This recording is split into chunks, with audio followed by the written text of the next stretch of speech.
сайн байцгаана үзэгчтэй манай нэвтрүүлэг хэлж байна. За Монгол улсад 21 аймагтай, за нийслэлттэй. Тэгэхээр хүн амын тоогоор харьцангуй одоо олон хүн оршин суудаг нь Монгол улсын нийс Улаанбаатар яхахгүй мөн. Тэгэхээр Баянзүрх дүүрэг л Улаанбаатар хотын бас томоохон дүүргийн нэг 360 мянган хаантай.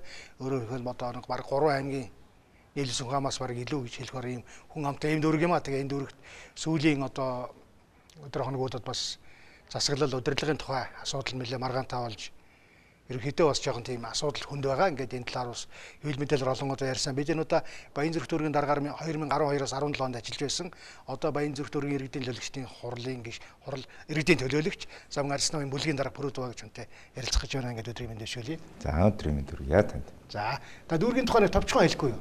Одоо 320 мянга хэдэн хүнтэй болчихоо. За Баянзүрх дүүрэг нь одоо нийт 340 орчим мянган иргэнтэй ийм засаг захиргааны Монгол улсын хамгийн том юм нэгж байна.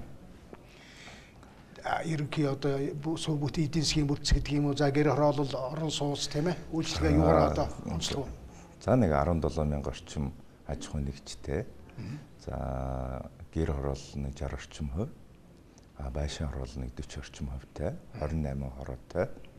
Ингээд яг Улаанбаатар хотын хамгийн том дүүрэг.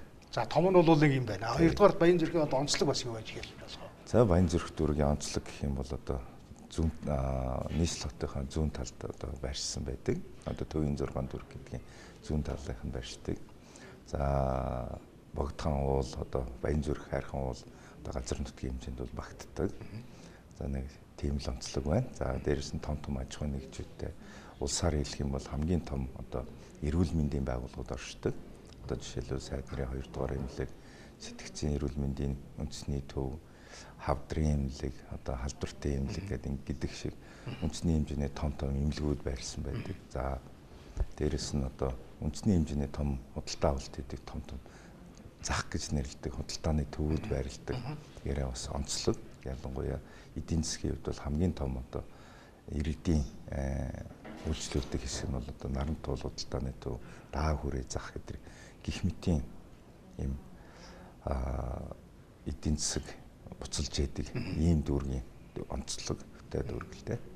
Дүүрэгт үзүүлэх үйлчлэл хороо хэрч одоо хэдэн хороо байдаг лээ? 28 хороо. 28 хороо. Нэг хорооч дунд ч хэдэн үнэтэй вэ?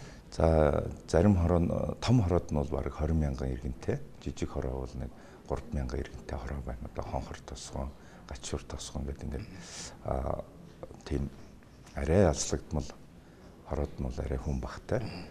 Төвийнх нь бол нэгтрлэгтэй орнууд нь бол маш их ачаалттай 20 мянган иргэнтэй. Тийм байна. Энд ч одоо бараг жижиг аймгийн төвс үг шүү дээ. Тийм. Одоо жишээгээр хамгийн том сум гэхэд чинь Сэлэнгэ аймгийн Мандал сум 29 мянган иргэнтэй байдаг тийм үү? Тийм. Хамгийн том одоо аймагаас гэх юм бол Говьсөнбөр аймаг чинь 20 мянган иргэнтэй. Тэгэхээр манай нэг хороо Говьсөнбөр аймагтай бараг хүн ам жицүү байна гэсэн. За ингээд их олон хүн төвлөрсөн, олон аж ахуйн нэгжтэй ийм том дүүрэг. Тэгээд энэ одоо яг өнөөдөр засаг дарга байна уу гэдэг асуудалтай бас хүмүүс тавиад байл л да. За манай дээр харин нэг тийм маргааны асуудал үүссэн. 2019 оны 3 дугаар сарын 29-ний өдөр нийслэлийн засаг дарга захирамж гаргаад тэр нь ингээд хуулийн хувьд илэрхийн үндэслэлгүй байгаа учраас одоо Баянзүрх дүүрэг маань энэ хэд хоног 4 сарын өнөөдөр 18 болчлоо. Ингээд бараг 20 хоног засаг даргагүй явж байна. Төрийн үйлчилгээ бол хэвэн байгаа. Засаг даргын захирамж гарахгүй ийм нөхцөл байдлыг нийслэлийн удирдлагууд маань зохион байгуулсанд одоо дүүргийн иргэдийн хурлын төлөөлөгчид одоо туйлын харамсаад ингээд одоо маргаан үсээд бид нар ингээд өөрсдийн байр сууриа илэрхийлээд байгаа юм байдалтай байна. Одоо тэгээд энэс ч за ингээд өнөөдөр иргэдийн хурл бол бас хуралдаж чадахгүй байгаа тийм. Хурал боломжгүй. Гол асуудал нь нөгөө маргааны үндсэн хэсэг нь юунаас асуудал үүсэж байна гэхээр зэрэг 3 дугаар сарын 29-ний өдөр хотын дарга маань амар сайхан дарга маань захирамж гаргахдаа иргэдийн хурлын шийдвэрийг үндэслэсэн байдаг.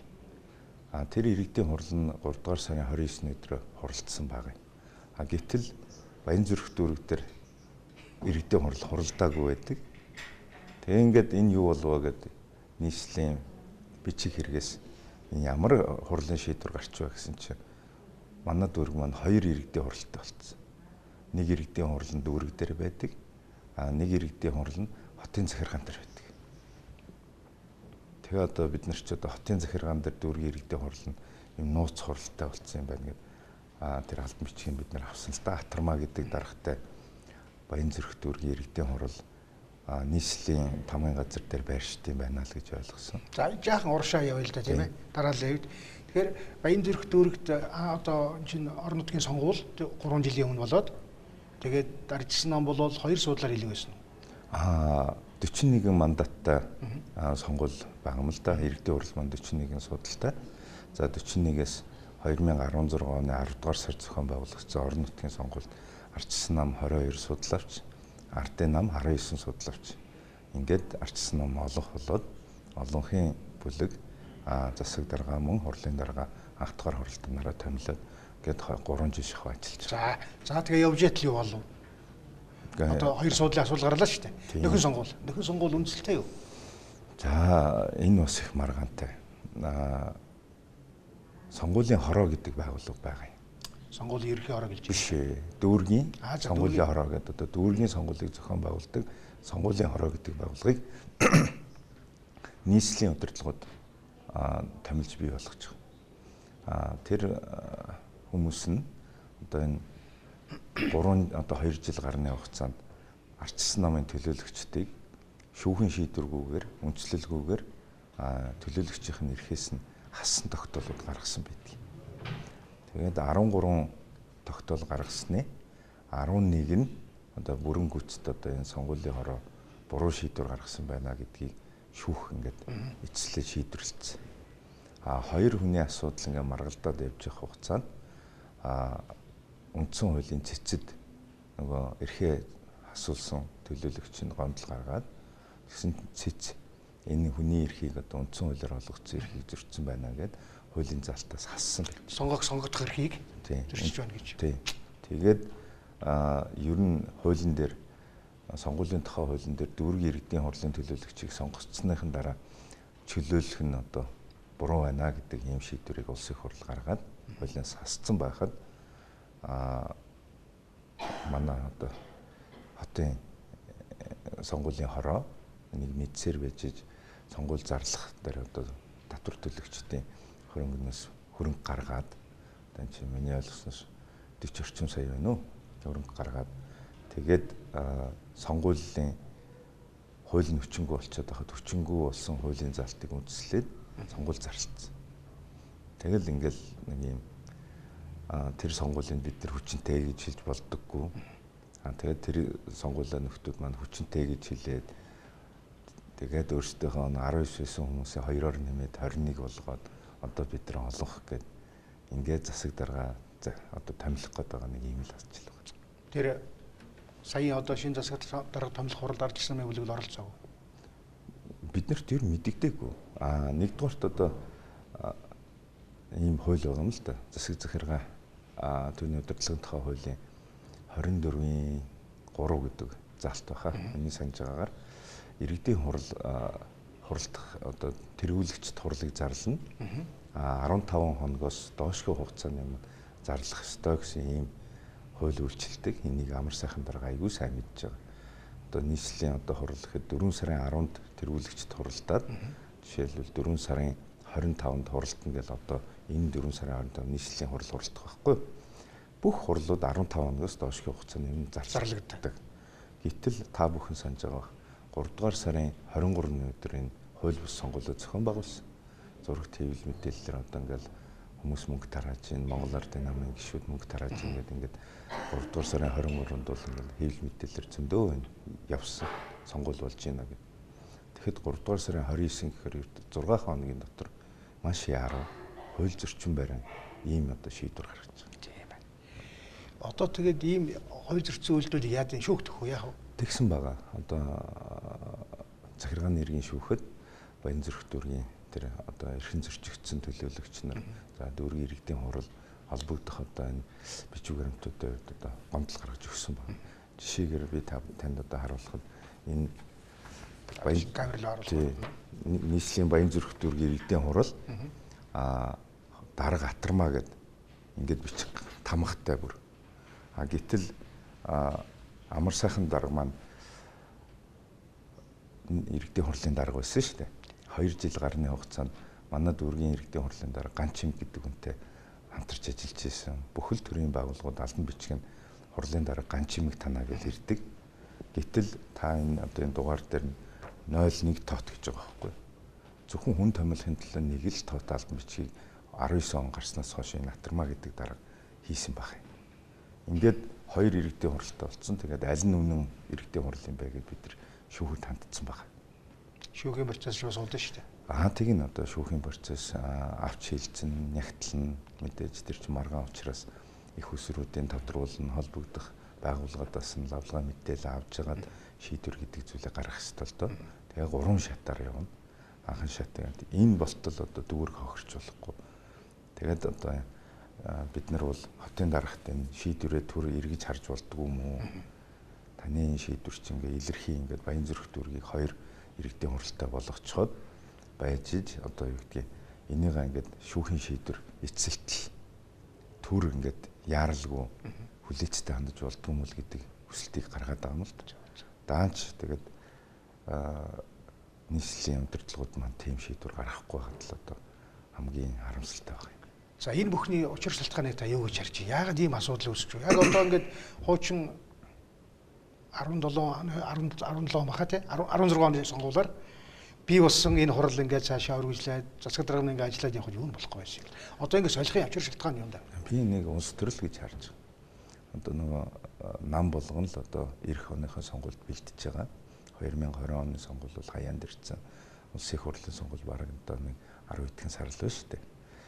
Тэгэхээр нөгөө мандат ихтэй нийслэлийн одоо хамгийн том хүн амтай гэдэг маань улсын их хурл 6 судалтай, нийслэлд 9 судалтай тийм том тойрогтой Баянзүрх дүүр. Тэгэд энэ засаг захиргааны нэгжийн удирдлагыг гартаа авч иж нөгөө сонгуулиа одоо манай сонгуулийг бодлоонтуулдаг шиг сонгуулийн энэ одоо сурчлагын ч гэдэг юм үйл ажиллагааны нэг сувг болгох гэж байна уу гэж бид нар харддаг. Тэрнээс одоо Монгол Ардын намчин улсын хурлдаа 65-лаа ялцсан, нийслэлтэй 34-лээ ярилцсан. Нийслэлийн 9 дүүргээс 6-гийн одоо удирдах байгаа. Арчсан намын төлөөлөл ялсан бол ердөөсөө 3 дүүрэг байгаа шүү дээ. Энэ дээр ингэж манай дүүргийг бүр онцлоод ингээд хууль зөрчин барин ингээд дээрлэхэл ингээд юу гэдгийг эрх мэдлээрээ төрөө бариад байгаа нь бол би улс төрийн шаардлагатай 20 оныхын сонгуулийн бэлтгэл ажлыг эхэлж гинөө л гэж харж байгаа. Таны хэлж байгаагаар бол одоо улс төр гэж хэллээ шүү дээ. Тэгэхээр улс төр хэрэг ингээ хууль зөрчдөг юм уу тий? За одоо тийм л бол таарад байна. Бид нар одоо ямар ч гин буруу хийгээгүй мөрөөрөө ажиллая гэж ингээ байж исэн улсуудыг өглөө босоод ирэнгүүт 2 иргэдийн хурлын даргатай болчихор чинь гайхалгүй байх. Тэгээ аль одоо бид нар бол 4 сарын 19-нд буюу маргааш одоо энэ сая энэ хууль бус сонгуул гэдгийн асуудлаар дүүргийн иргэдийн хурал аль биесны хурлаа бол зарласан байдгийг. Одоо 20 хоногийн дотор анх дахь хуралдааны зарлах ёстой. Ээлжид хуралдаа 15 хоногийн дотор гэдэг хэрэг бид нар 4 сарын 29-нд буюу 4 сарын 19-нд буюу маргааш дүүргийн иргэдийн хурал одоо хуралдахаар болсон байгаа. Тэгээ хэвлэл мэдээллийн та бүхнийг бас маргааш тэгэхээр одоо хоёр бүлэг хоёулаа нийлдээд хуралдана гэсэн үг. За урд нь одоо ингээл 2 жил Монгол Ардын намын төлөөлөгч нар ингээд энэ Ганчимыг дарахтай иргэдийн хурал дээр ирээл ингээл хамт хуралдаал байдаг байсан. Одоо тэгээд маргааш яах юм бол гэ гайхаал гэж. Энэ асуудал тэгээд биш яг хуулийн дагуу зөв шийдэгдэх юм бол одоо ийм хууль сонгуул зохион байгуулсан тийм ээ. Хууль иргэдийн хурал 2 хуралтай болгосон хүмүүс ямар хариуцлага хүлээх ёстой бол. Ер нь баримжаа байна үү? Яа, хуулийн зохицуулалтаар бол одоо бүр эрүүгийн хуультай. Одоо төрийн эрхийг одоо хууль бусаар ингээд авах нь бол хоригдсан байдаг юм байлээ. Энэ холбогдох хуулиуд дээр. За дээрэс нь төрийн албаны тухай хууль дээр энэ улс төрийн төрийн албан агч нар сонгуулийн хооронд ажиллаж байгаа байхгүй. Гэтэл нэгтлийг барьж одоо улс төрчин юм хамтлагтай байж болохгүй тэргээд хоригдсан зүйл залтууд байдаг. Тэгээд энэ бүхнийг бол одоо бид нар шүүхийн байгууллагт л өгөх ёстой билээ. Та бол одоо яг өөрийнхөө хэлж байгаа энэ бол бүгд хууль ус гэдэгтэр итгэлтэй байна уу? Би 100% итгэлтэй. Энэ ямар ч эргэлзээ байхгүй. Ингээд энгийн бараг оюутан ч хараад энийг шууд хууль ус гэдэг жишээгээр одоо энэ Төмөрбаатарын баясах гээд ажиллаж байсан засаг даргаыг ажлаас нь чөлөөлсөн байгаа юм. Тэрэн дээр Монгол улсын засаг захиргааны нутаг дэвсгэрийг нэгж түүний удирдлагын тухай хуулийн 32-ийн 1-ийг үндэслээд гэж байгаа. Тэр нь юу гэхээр хүн өөрөө өргөдлөө гэд болох байхгүй. Тэгсэн чинь нийслэлийн бичиг хэрэгээс очиод лавллаа л да. Энэ баясах гэдэг хүн өөрөө өргөдлөө өгсөн юм байна уу гэсэн чинь байхгүй. Тэгээ хүн өөрөө өргөдлөөгүй байхад өргөдлөө өгсөн мэтэр ингээд захирамж гаргацсан. Тэгэхээр одоо их л утгагүй юм байна тийм ээ. Одоо нөгөө шудраг шүүх энэ гэж байдаггүй эргэл хариад байгаа тийм. Одоо тэрийг л одоо бид нар найдал гол одоо найдаж байгаа зүйл бол шүүх маань шудраг шийдэх байхаа. Өнгөрсөн нөхдүүдийн гаргасан 13 удаагийн шийдвэрийг тийм ээ Монгол улсын шүүх 11 нь аль биесээр энэ бол буруу шийдвэр гаргасан байна гэдгийг нотолж өгсөн байдгийг.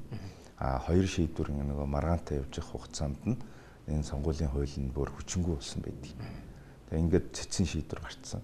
Ийм болцоод байхад ингээд манай хүндэт Монгол Ардын намын одоо удирдлагууд маань зөвхөн хотын засаг дарга томилсныхаа одоо юу гэдэг төлөө биенийгаа ингээд алдан тушаал дээр сүр хүчийг үзүүлж тийм үү? Тий одоо тэгжил би бол харж байна одоо хотын дарга маань юу яасан штэ Ардын намын 34 төлөөлөгчин 17 болж хоорондоо тэнцээд тэгээд мөнхчлөн гэдэг төлөөлөгч ялаад тэгээд ерөнхий сайд буцаагаад тэгээд эргээд амар сайхан дарга хотын дарга болсон та санаж байгаа тийм ээ. Тэгэхээр миний ойлгож байгаагаар бол нөгөө өөрийг нь дэмжсэн иргэдийн хурлын төлөөлөгч нь Батамгалан гэдэг Баянзүрх дүүргийн Монгол Ардын намын дарга юм залуу байгаа. Тэрийг засаг дарга болгоно гэж одоо ам байдлаар тохиролцсон л гэж одоо нөхдүүд тэгээд байгаа юм л та. Энэ бол бас хардлага мөртөө бодитож үж болох зүйл. Батамгалан бол ер нь тэр байр суурийг одоо өөрөө олон илэрхийлсэн л дээ. Одоо би бол надтай ч 1-2 уулзаад би бол одоо ингээд юу яасан намынхаа одоо үүргийг биелүүлсэн гэдэг юм. За үйл явдлын дистраг бол яг хөө тэр хэд ярьчлаа. Одоо гаргалгааны талаар жижигхэн товчхон ярьчих гэж бодож байна тийм ээ. Ийм одоо зүйл байна аа ингээд шудраг бос хууль бос үйлдэл ингээд энэ бол улс төрөө гэд хийчих тийм ээ. Тэгээ бид нар эхэнд нөгөө дүүргийн 340 мянган иргэдийн тухай ярьсан шүү дээ. Тэр хүмүүсийн аж амьдрал хөгжил дэвшил хотын тогтцол ямар хүнд нөхцөлд байгааг бид нар амьдарч байгаа байлаа удаа тоос гэдэг. Энээс гарахад одоо өдөр шөнөгүй ажиллаж явах хэвээр дүүрэг маань одоо ингээд улс төрчдийн тоглоом болоод нөгөө иргэдээ сонгогдсон хурал маань 2 хуваагаад ингээд зогсон байдалд орчод байгаагийн буруу одоо хүлээдэг ийм тогтолцоо Монгол байхгүй бол Монгол юу яаж өгч өгч юм бэ? Яагаад зөрчлөхгүй? Ер нь ердөөсө тогтолцоо сонгуулиар л өөрчлөх хэрэгтэй байлээ л дээ. Одоо бид нар ингээд хууль хараад үндсэн хуулийг одоо манай малгай хууль нь үндсэн хууль тэгээ холбогдох хуулиудыг уншиж судлахаар зэрэг бол энэ одоо болохгүй үйл ажиллагаа явуулж байгаа нөхдүүдийг бол бид нэр сонгуулиар л солих болцоотой юм билээ. Үүнээс өөр боломж нь бол нэлээд хязгаарлагдмал. Тэгэхээр нөгөө 2020 оны сонгуул дээр иргэд маань одоо сонголтоо зөв хийх юм бол миний харж байгаагаар энэ бүхнээсээ салах баха. Юу юм бэ гэх юм бол Баянзүрх дүүргээс улсын хурлын 6 мандаттай торгос Ардын намын 4 улсын хурлын гишүүн сонгогдсон. Нийслэлийн 9 төлөөлөгчөөс 7 төлөөлөгч нийслэлийн төлөөлөгч болсон байгаа. Тэгээд тэр 7 төлөөлөгч маань яагаад энэ дүүргийнхаа ажлыг ингээд иргэдээс нь сонгогдчоод ингээд нийслэлийн ажиллаа хийдэггүй юм бол яагаад энэ дүүргийг ингэж бодлуулж ингэж маргаантуулж яхад өөрсдийнхөө байр суурийг илэрхийлдэггүй юм бол тийм ээ. Тэгэл бүгд амаа өдүүлсэн юм шиг хараагүй юм шиг л ингээл байхад байна. Бид нар хөгжлийн тухай яриад байгаа шүү дээ. Монгол улс хөгжмөр байна. Нийслэл хот хөгжмөр байна. Тэгээд одоо дүүрэг бол яг маргаантай байна. Энэ ойлгож байна. Тэр ажил явж байна. Дүүрэг дээр хот дээр. Юу хийчих вэ сүүлийн жилүүдэд тэр нь? За мэдээж ажил явуулгүй л яг нь. Дүүргийн ажил гэдэг бол яг дүүргийн эрх мэдэл нь бас тодорхой хэмжээр их хязгаарлагдмал байдаг. Хүмүүс ойлгохдоо дүүрэг бол маш том олон байгууллагууд гэж харна. Одоо жишээгээр хүмүүсийн хамгийн их үйлчлүүлдэг газрын алба, бүртгэлийн хэлтс, тийм боловсролын хэлтс, сургууль цэцэрлэгүүд, өрхийн эмнэлгүүд гэдэг ингээд энэ бүх албан тушаалуудын нийслэлээс томилдог. Яамнаас томилдог. Одоо бүгд одоо манай эрх мөндөд сонгогдсон улсын хурлын гишүүд, нийслэлийн төлөөлөгчдийн л одоо өөрсдийнх нь одоо хамаарал бүхий этгээдүүд томилогдсон тохиолдлууд байгаа юм л да. Тэгэхээр тэр улсууд нь бол гэж дүүргийнхаа энэ ажлыг хийх хэрэгтэй байна. Хүмүүс ойлгохдоо дүүрэг одоо бүгдийг мэддэг байна. Мэддэг нутгийн удирдлага гэж хараад байдаг. Тийм бол баг. Дүүргийн өөрийнх нь бол ердөөсөө нэг 7 хэвчс байдаг. Тэр нь одоо цэргийн штаб одоо цэргийн татлагыг зохион байгуулдаг. За худалдаа үйлчилгээний хэлтс байна. Санхүүдрийн сангийн хэлтс байна. Нийгмийн хөгжлийн хэлтс байна. Тэгээд дэд бүтцийн хөгжлийн хэлтс гэдэг энэ хэлтсүүд нь болохоор зэрэг гол төлөв иргэдтэй одоо мэдээлэлээр хангах гүүр болсон хэлтсэлтэй үйлчилгээний хэлтс гэсэн үг. Тэр мэдээллийг ийм зарчмаар ингэж бүрдүүлнэ. Тайлан мэдээллийн дээд газар мэдэгдэн ч гэдэг. Тэрнээс яг дүүргийн бүтээн байгуулалт хөрөнгө одоо санхүүгийн мэдлэлд бол их бага шүү дээ. Орон нутгийн хөгжлийн сангийн нэг тэрбум гаруй төгрөгийг л 2019 онд яаж зарцуулах вэ гэдгийг 41 хүлээ сууж байгаа шийтгэхээс өөр юм байхгүй шүү. Нэг тэгээд одоо хүмүүс бол ингээл дүүрэг гэхээр энэ жоохон маш их хэмжээний барин тэмэлд бидгээ танаас асуулаа шүү дээ. Дүүрэг яавал хөгжих вэ? Хөгжиж гин хөгжих болцоо нь одоо ийм хязгаарлалт байгаа бол энэ хуулинд байна уу? Зохион байгуулалтанд байна уу? Ерөнхийдөө мэдээж хуулинд эрх мэдлийг нийслэл гэдэг маш том юмда төвлөрүүлсэн. Бүх одоо санхүүгийн ч тэр эрх зүйч тэр бүх эрх мэдэл нийслэлтэй төвлөрсөн.